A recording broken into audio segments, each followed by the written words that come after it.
মানুষের জীবনে সময়ের সাথে সাথে সম্পর্কের গুরুত্ব বদলে যায়, তাই না? একটা মেয়ের কথাই বলি, ছোটবেলায় বাবা মাই হয় সবচেয়ে বড় ভরসা। আবার বিয়ের পর অনেকের কাছে তাদের স্বামীই হয়ে ওঠে জীবনের প্রধান সঙ্গী। আর বার্ধক্য অবস্থায় সন্তানদের উপরে নির্ভরতা বেড়ে গেলে সন্তানরাই হয় সব থেকে কাছের মানুষ, তাই না?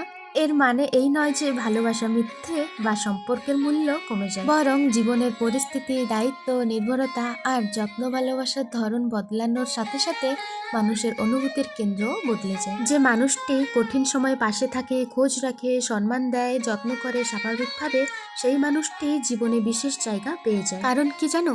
কারণ হচ্ছে মানুষ শুধু না রক্তের সম্পর্ক নয়, ব্যবহার, দায়িত্ব, ভালোবাসা আর পাশে থাকার মাধ্যমেই আপন হয়ে ওঠে। তাই জীবনের একটা বড় সত্যি হলো, কেউ চিরকাল একই অবস্থায় থাকে না, সময়ের সাথে সম্পর্কের ভূমিকাও বদলায়। বাই দ্য ওয়ে, আজকের এই রেসিপিটি আপনাদের কাছে কেমন লেগেছে অবশ্যই কমেন্ট করে জানাবেন।